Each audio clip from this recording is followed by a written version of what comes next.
ओम ब्रह्मा मुरारी त्रिपुरांतरकारी भानु शशि भूमि सुतो बुधश्च गुरुश्च शुक्र शनि राहु केतव सर्वे ग्रहा शांतिकरा भवन्तु सर्वे ग्रहा शांतिकरा भवन्तु नवग्रहा शांतिकरा भवन्तु क्रूराग्रह शांतिकरा भवन्तु। नमस्कार, स्वागत है आपका आचार्य वाणी में। मैं आचार्य डॉक्टर विक्रमादित्य आपके साथ हूँ। आज का विषय हमारा है कन्या राशि वालों के लिए सूर्य का ये परिवर्तन जो हुआ है वो किस प्रकार का रहेगा। सूर्य आपकी राशि के अनुसार से अभी तक जो चल रहे थे मीन राशि में राहु के साथ विराजमान थे। राहु सूर्य की युति ज्योतिष के दृष्टिकोण से अशुभ स्थिति मानी जाती है और आपके सप्तम भाव में युति चल रही थी। सप्तम भाव जीवन साथी का, व्यापार का, मार्केश का भाव माना जाता है और बहुत इंपॉर्टेंट भाव माना जाता है।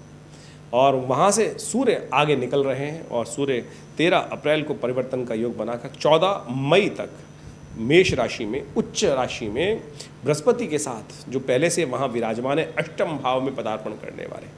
अष्टम भाव बंधन का भाव है। अष्टम भाव विशेष तौर पर जो मृत्यु का भाव माना जाता है, बृहस्पति के साथ गुप्त विद्याओं का भाव माना जाता है, रहस्यों का भाव माना जाता है। सूर्य वहाँ उच्च का विराज योग बना रहे हैं। आपकी राशि के अनुसार से सूर्य जो है वो विशेष तौर पे 12वें भाव के मालिक हैं, मोक्ष के मालिक हैं, खर्चों के मालिक हैं और विशेष तौर पे हानि के मालिक माने जाते हैं। ऐसे में सूर्य का ये परिवर्तन आपके लिए बड़ा महत्वपूर्ण रहने वाला है।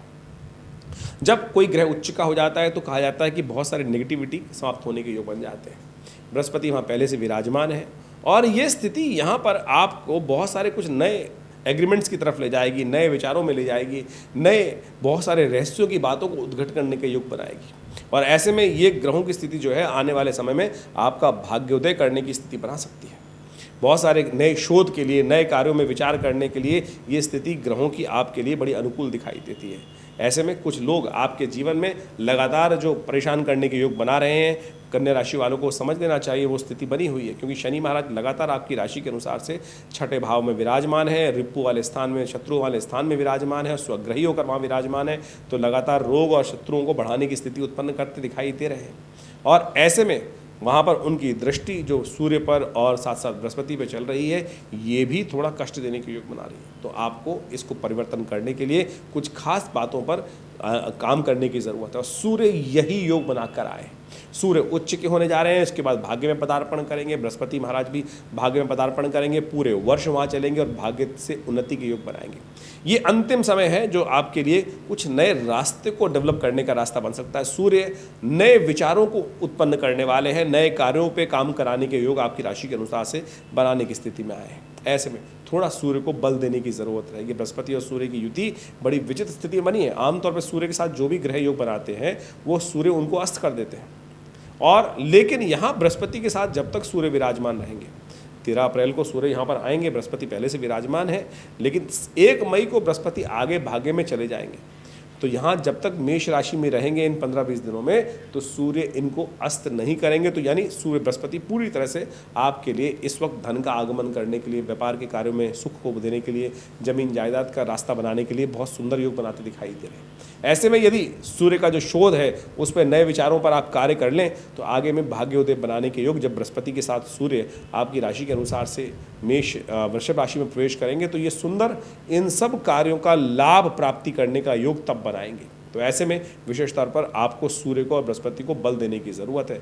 कष्टों को दूर करने के लिए इस वक्त ग्रहों के अनुसार से हमें दिखाई देता है आपको गौ सेवा नित्य प्रति करने का प्रयास करना चाहिए। ये गौ सेवा यदि हर रोज़ करेंगे आप तो ये सूर्य को बल भी देंगे, बृहस्पति को भी शक्ति देने का प्रयास करेंगे और अब कई प्रकार के बंधनों से भी मुक्त करने का योग बनाएंगे। ये सूर्य नव शक्ति उच्च के योग जो बनाते दिखाई दे रहे हैं आपके लिए बड़ी सुंदर स्थिति आने वाले टाइम के लिए बनाते दिखाई दे रहे हैं। आपको लगेगा कि बहुत सारी चीज़ों में आपको उतना खुलकर काम करने की स्थिति नहीं बनेगी, विचार बंधे बंधे दिखाई देंगे, लेकिन ये विचार बंधे आगे आने वाले समय के लिए बहुत सुंदर उन्नति का मार्ग प्रशस्त करते दिखाई दे रहे हैं। तो इसके अनुसार से ज्योतिष के गहन, कई बार हमें क्या होता है कि स्थिति दिखाई देती है कि हमारा बंधन चल रहा है, बहुत सारे काम खुल के नहीं कर पा रहे हूँ, लेकिन हमें आगे आने वाला समय दिखाई नहीं देता है। ज्योतिष वही विज्ञान है जो बताता है कि आने वाले समय में ग्रह किस तरफ ले जा रहे हैं और क्या स्थिति उत्पन्न कर रहे हैं। तो आगे भाग्योदय होने के बहुत ज़बरदस्त योग 2024 में आपके बनने वाले हैं और ये बृहस्पति महाराज आपके लिए जो परिवर्तन का योग बनाएंगे आने वाले समय में बहुत महत्वपूर्ण रहने वाला, बहुत महत्वपूर्ण रहने वाला है। उससे पहले कि ये समय जो है सूर्य राहु की जो बृहस्पति की युति है ये आपके लिए बहुत ही इंपॉर्टेंट समय में आई है। और ऐसे में इसका पूर्ण लाभ लेने के लिए जैसे हमने आपको बताया, नित्यपति भगवान सूर्य को जल दें और गौ सेवा नित्यपति करें। एक रोटी घर की बनाकर पहली रोटी अपने हाथ से गाय को खिला के आइए, थोड़ा गुड़ लगाकर। ये छोटा सा कार्य नित्यपति करने का प्रयास कीजिए और ये जैसे ही परिवर्तन का योग बनेगा बहुत महत्वपूर्ण आपके लिए रास्ते बनेंगे। बृहस्पति का थोड़ी दिन अस्त रहने के बाद फिर जब 1 जून से उदय होने का योग बनेगा, ये आपके बारे न्यारे कराकर बृहस्पति के साथ सूर्य के साथ युति बहुत सुंदर स्थिति आपके लिए उत्पन्न करने के योग बनाएगी। देखिएगा परिवर्तन बहुत महत्वपूर्ण रहेगा, क्योंकि बहुत सारे हम लोग भी बचपन से बाल्यकाल से आज 50 वर्ष की उम्र तक बहुत सारे जन्मपत्ति, हजारों जन्मपत्ति, लाखों जन्मपत्ति देखे हैं। और बहुत सारे लोग यही बात आके कहते हैं कि बड़ी विचित्र विडंबना लगती है कि महाराज हमारी कुंडली में ज्योतिष ने बताया कि ये राजयोग है, ये राजयोग है, ये राजयोग है, लेकिन वो काम नहीं कर रहे हैं। जब जन्मपत्री हमने देखने का प्रयास किया तो समझ में आया कि भाई ये योग तो देखे, बड़े अच्छे अच्छे योग तो देखे, लेकिन कमियां कहाँ हैं वो तो देखने का प्रयास करें। जब वो दरिद्र योग कुंडली में आया तो उसने समस्त प्रकार के राजयोग को समाप्त कर दिया। उसका उपचार सही समय पर कर ले। जैसे केमुद्रम योग है तो वो छन्नी योग है, चंद्रमा बिल्कुल अकेला है, कहीं और बैठा ही नहीं है।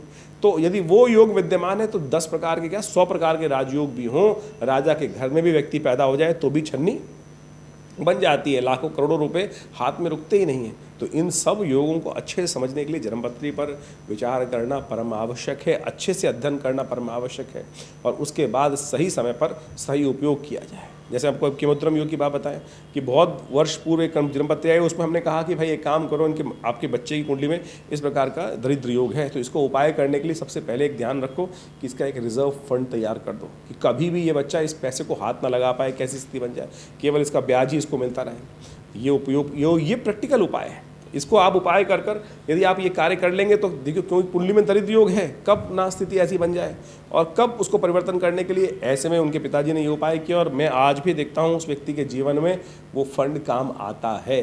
तो ध्यान रखें, ये सब ज्योतिष एक प्रत्यक्ष विज्ञान है और उपाय जो है बहुत चमत्कारिक प्रभाव करते हैं, लेकिन बुद्धि के अनुसार से समझकर विशेष तौर पर जो अनुभव का लाभ लेते हुए यदि इन जन्मपत्रियों को योगों को अध्ययन करेंगे तो बहुत लाभ प्राप्ति के योग बनेंगे। और हमने जन्मपत्री को अध्ययन करने के लिए बहुत सुंदर तरीके से अनेक विषयों पर विश्लेषण कर ये जो गोचर का प्रभाव है वो आपके समक्ष उपस्थित करने का प्रयास करते हैं।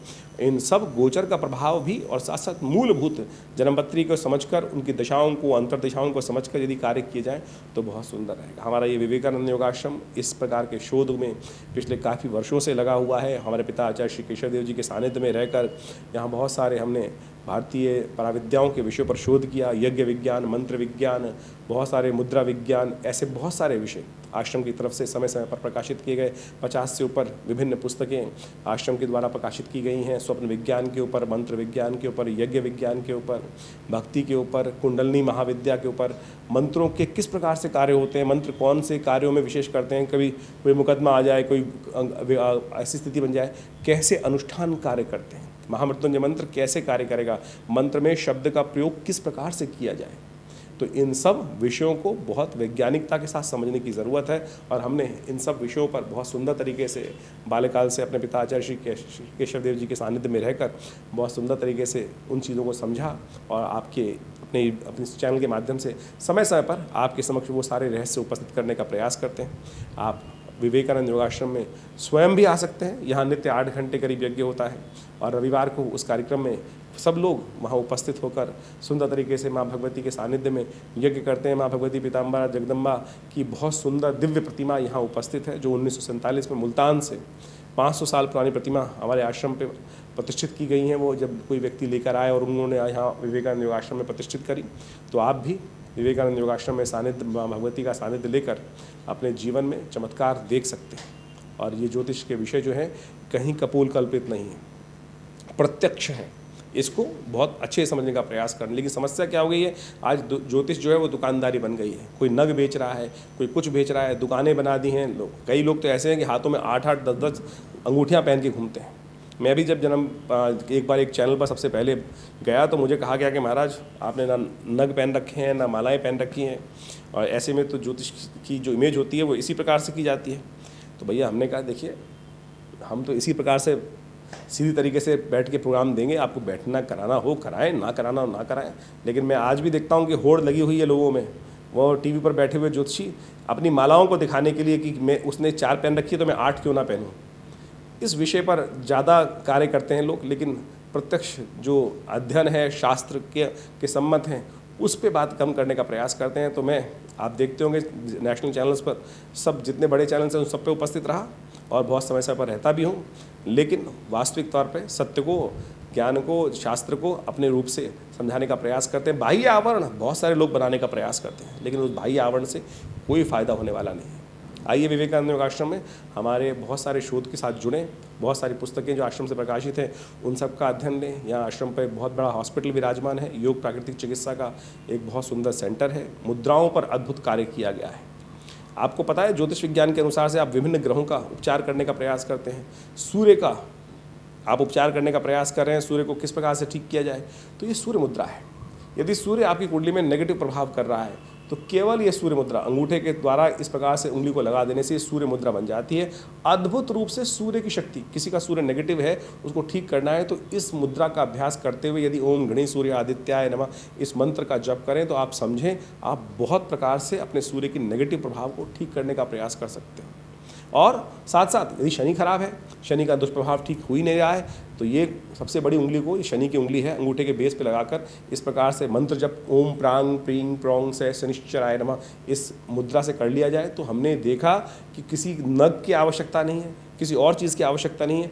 केवल इन मुद्राओं का अभ्यास कर कर आप बहुत सारे ग्रहों के योग को, नेगेटिव योगों को पॉजिटिव में परिवर्तित करने का प्रयास कर सकते हैं। इसी प्रकार से ज्ञान मुद्रा आपको पता होगी, बृहस्पति, ये उंगली बृहस्पति की है और इसको यदि अंगूठे के साथ लगा दिया जाए तो ये ज्ञान मुद्रा बन जाती है। बृहस्पति के शुभ फल को प्राप्त करने के लिए, बृहस्पति कमज़ोर है किसी का और लेके हर ज्योतिषी जो है वो अपने रत्न को बेचने के लिए दूसरे का रत्न हमेशा नेगेटिव कहेगा, अपने रत्न को पॉजिटिव कहेगा। हमेशा ज्योतिषी विज्ञान जो आज की दुकानदारी चलाते हैं कि ज़रूरत नहीं है आपको लाखों रुपए के उस पुखराज पत्थर को पहनने की, ज्ञान मुद्रा का अभ्यास कीजिए।